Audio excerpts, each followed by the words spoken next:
Good morning, everybody.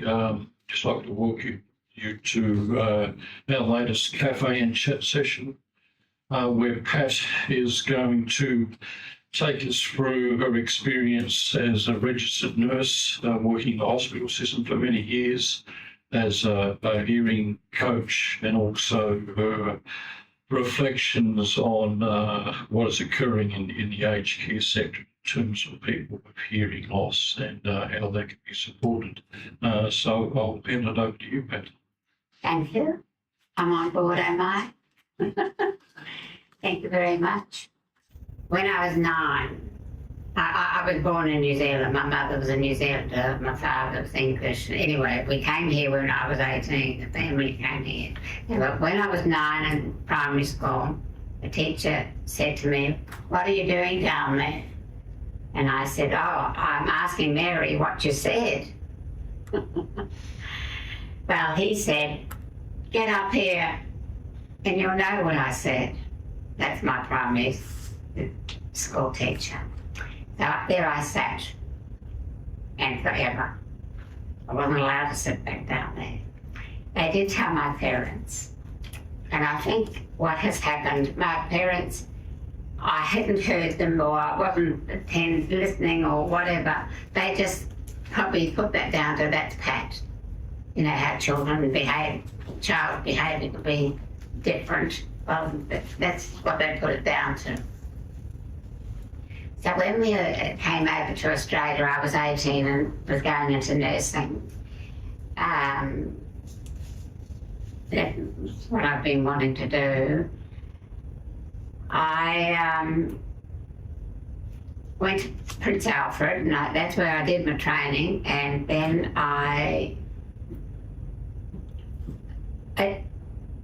still with this deafness, I didn't have hearing aids when I started there. It was 4 years later, more or less when I finished training, that I went to an audiologist in Macquarie Street.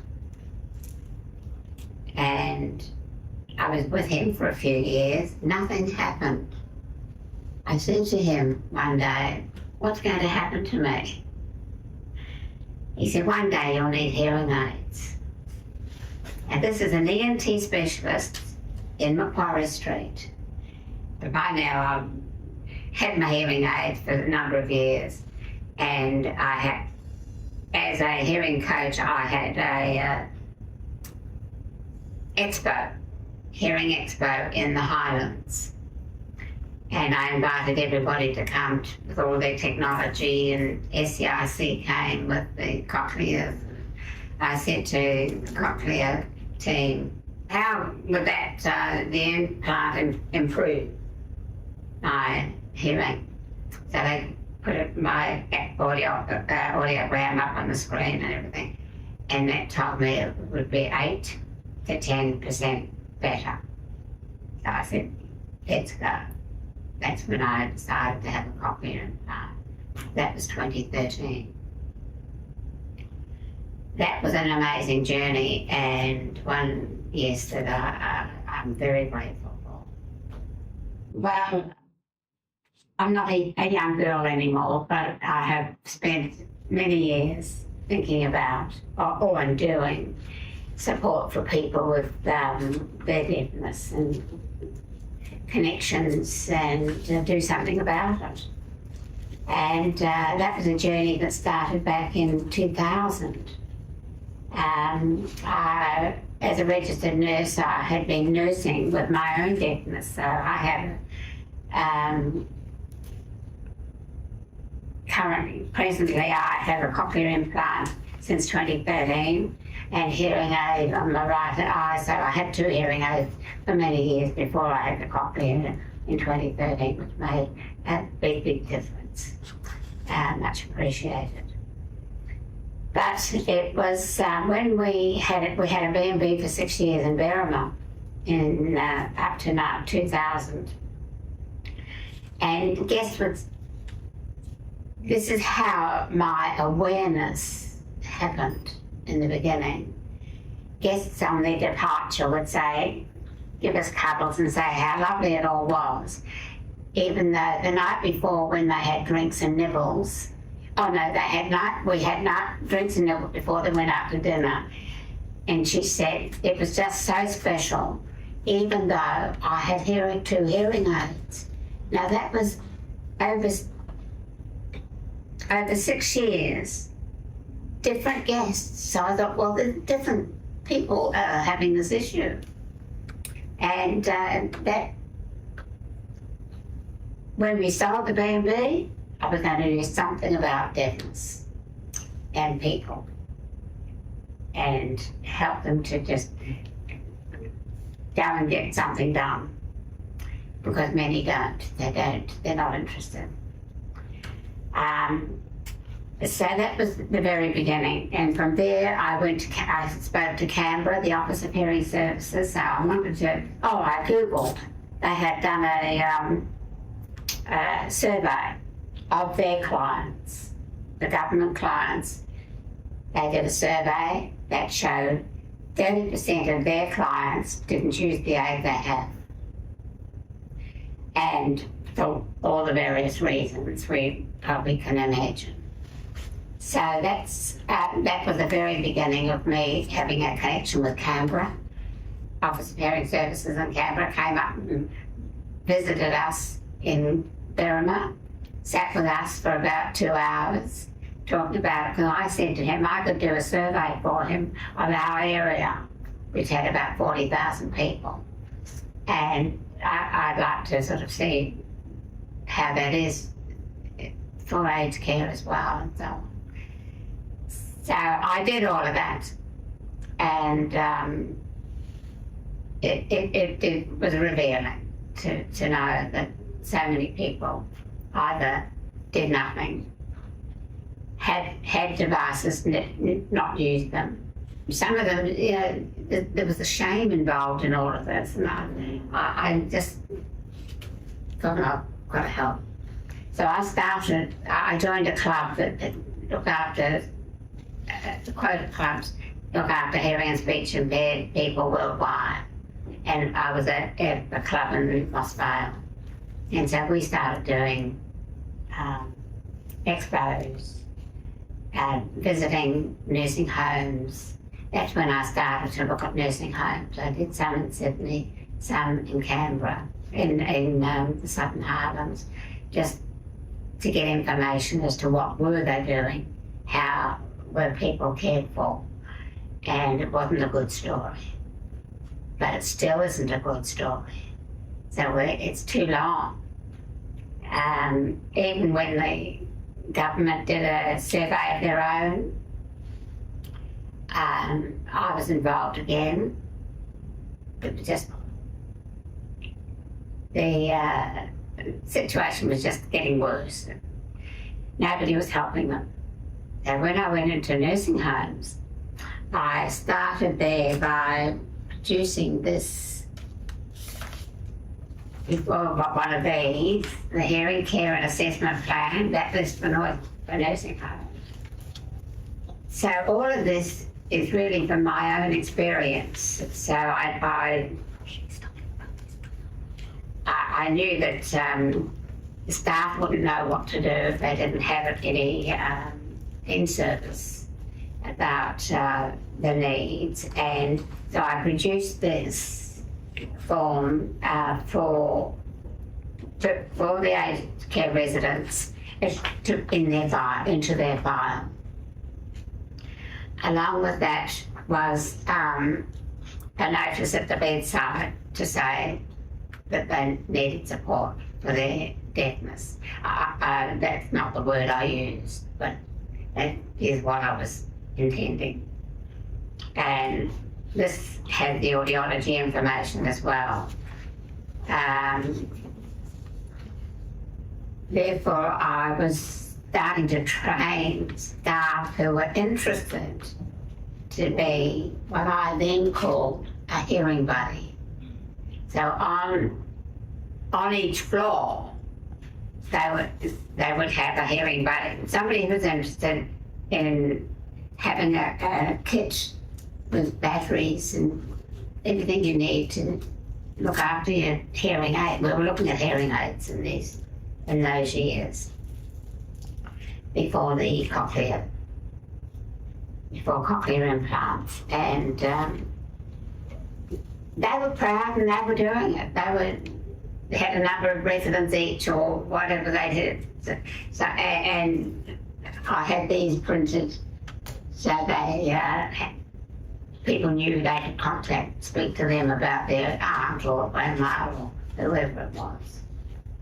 And that was rewarding to see that. And this was developed by our quota club as a manual. So normally manuals are in cupboards, drawers, you don't see them. So I developed this with the help of audiologists and Cochlear. Cochlear did their own, they did the pages for me in here. Cochlear actually advanced us some funds to print it. And the idea of that is that it could hang on a hook rather than being lost in a shelf or a drawer. So whenever I went, I wanted to see that hanging near the desk somewhere so people knew where it was. And then along with the hearing buddy, helping each individual, with the little box of goodies. I would say all that's gone. Right now, there would be none of that here anyway, where I started it. Sydney there was some in nursing homes in Sydney and in the Highlands.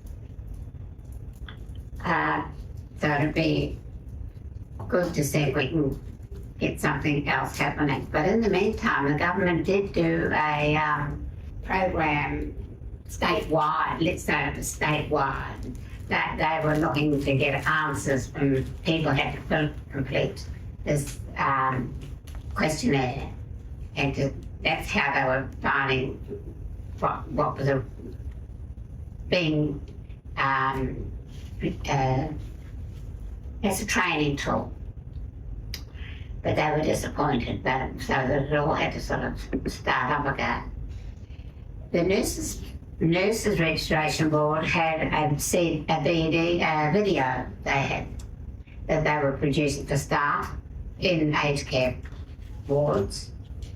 But I haven't seen any of that either. I haven't been inquiring of later years because my husband and I were now moved from Berrimah to Castle Hill 2 years ago.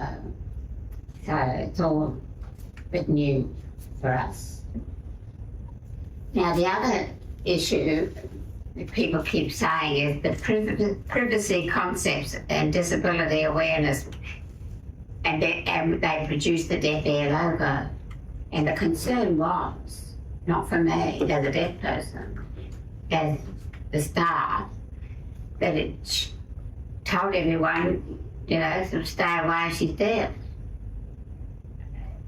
These are the strange things that do happen in aged care. And not for me. I believe that an example of it, my father was in St Vincent's Hospital and he was having surgery, and we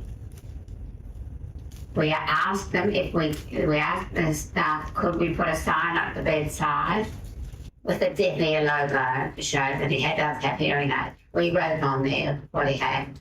They didn't want that. No, they didn't want that, but we actually insisted. So we had that at his bedside. So when he went for surgery, we, the family, moved out and went and had a cup of tea downstairs at St Vincent's. When they got back to the ward, we heard our father. I heard my father. We all heard him. sort of screaming. And he was in it, his bed had been moved from there to there. So where was the sign? Still there, not there. The curtain was around him. And, you know, he was in his 80s, 85. You know, that was distressing for us. So I went to management and told them what had occurred. They didn't change anything. We did the wrong thing because we weren't allowed to have the sign up. It just got too hard. Just not good. I first of all wanted them to put this on every file. If anybody's file who has a deafness issue, that brings up the awareness of for the staff, whoever they are, and for other people coming to do care for them, whatever that is. Because I remember going to theatre at one time, and I spoke, the anaesthetist talks to you and has an understanding of who you are and what's happening. And I said, I've taken my hearing aids out. I'll be taking my hearing aids out and putting them in the container. I would like that back in when I come out of that surgery, so I can hear what's going on and what anybody says. And that's the sort of thing that I was encouraging people to do. Own the problem, own the issue, but clarify it to others so that you can join in and they can realise why you may not have heard them. People, one guy where I spoke to 50 people, by the way, 50 men down in the Highlands. When I finished my talk, one gentleman stood up with a microphone and said, "Pat, I spent $14,000 on my hearing aids. Tomorrow will be day one." So I believed him. So I got forward, looked after one person of that 50. So that was good. You also talk about the out of the drawer program, encouraging people to take the hearing aids out of the drawer. Oh, hearing aids out of the drawer. Okay. That was a big publication. I even had top government people. We had photos taken, ready for the local paper. Take your hearing aids out of the drawers. So there was an article about that as well to indicate that if you're not using them, there is no benefit in the drawer, sort of thing. And you'd be amazed how many people I would go and visit because they weren't using them. And when I go to visit, I always make sure they've got someone with them. No matter who I spoke to, even if I was talking to them in the street at a store we had, a hearing awareness store, I wanted them to have somebody there from the family or their friends to know what we're talking about. And that was a way of them sort of keeping up the promise that they're going to do about using their hearing aids. I think the issue then and still is a difficult one about GPs, because I find they don't sort of intervene enough. Like they're talking to them every time they go and have an appointment, but they don't seem to sort of encourage them to use their devices or go to the audiologist or an ENT specialist. It's difficult. It's hard to make people do these things. We want to encourage them to do it. I even had a call the other day from Bowral, the audiologist said that somebody that I was looking after and would take her to the audiologist because she didn't have family there. And they rang me to say she's due for a renewal on her hearing aids. I said, well, look, I'm not there anymore, but I have rung her to say that you've made the inquiry, and I put it through to the front desk, the staff on duty there, and if you make the call on the connection, she'll, get the help she needs. But, Are you observing a lot of people, because the place you live in is quite a big aged care facility, there's roughly 1,300 residents there. Are you observing if people, could be doing something about their hearing loss but haven't done anything? oh, there's plenty. There's just not enough. I don't understand why families can't, become more involved even when they're in care. Like in the aged care, they don't, they've only had to fill this out in the nursing homes. You won't find any more now because it's a long time since I've been in them. I'd hate to think what it looks like now. Maybe HMA will go some. I'll go to some nursing homes and ask them. This manual was written by Dr. Jenny Rosen. This was for nursing homes. Big manual like that.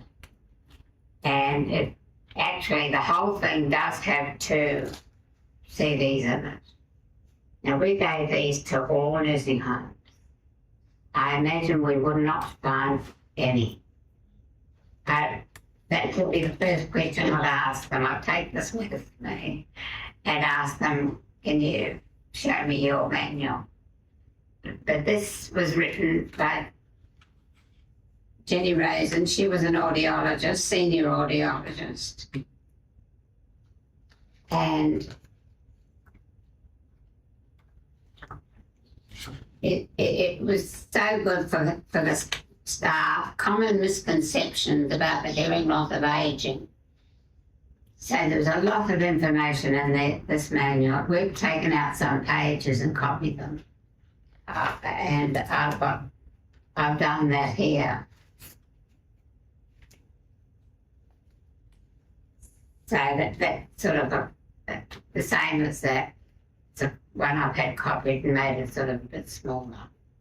Oh, I've got one here that I thought I'd like. Jimmy Barnes. He was a neighbour of mine. Not that I saw him in Berrima at all, but he was a neighbour. And I wrote to him one day because I wanted him, when he goes to different places, and I was wanting him to, I don't know, I'm just looking to see. I said, I am writing this to ask if you might be able to help me help young people in the Highlands to understand how noise can destroy their hearing without protection. So he actually did go. He had a concert or something, and he did go and do something for them. So I think it's important to let the school children know that I've done that as well, been to schools down in the Highlands, just promote their used earplugs or whatever it is they need to soften that noise. Now, this one's how to communicate with a person who has difficulty in hearing. Excuse me. Gain attention, so this is good for nursing homes. It's no use going in and I always tell them when you walk in the door of a room in a nursing home, turn on the light, open up the curtains so that they can see your face. That's number one when you go in there. So gain attention, face each other, avoid background noise, talk normally, get to the point, rephrase something if it's not being understood. And remember that hearing impaired people often smile and nod, even when they may not have heard correctly. Ensure accuracy by asking the person to repeat any important message back to you.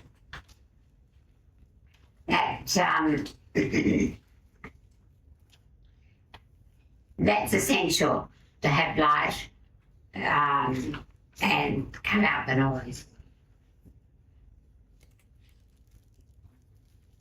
And that, you know, people in nursing homes often don't go to the dining table because it's too noisy. It's usually the clatter of everything coming in, you know, the staff bringing things in, etc.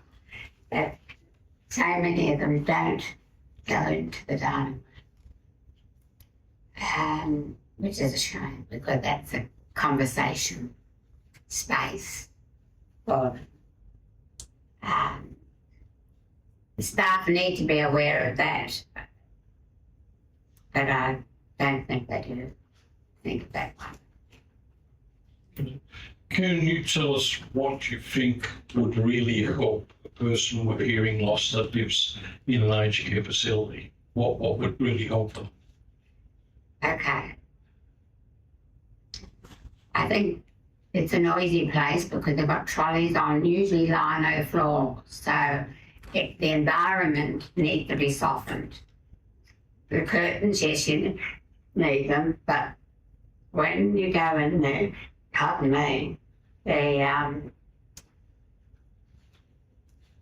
trolleys are on a lino, lino floor is noisy. So just look at how you might do something differently in terms of the environment, where the curtains are closed or open, but the light, you've got to be reminded that they still need to see your lips. Hopefully they can lip read. But environment is, even curtains, you know, sometimes they probably don't have the right curtains, and blinds, you know, that's a big issue, the environment in the nursing home. One of the things that happened when we gave the recent talk at Castle Hill was the lady running the place said, we had a nice room there for the talk, it had carpet, and she said, oh, we're thinking about putting a lino floor in this room. And I said to her, no, just get your carpet cleaned. Because if you put lino in, it'd be much, much harder for people to hear what's going on. Absolutely right, it would be noisy. Yes, it's carpet and curtains, these things do help.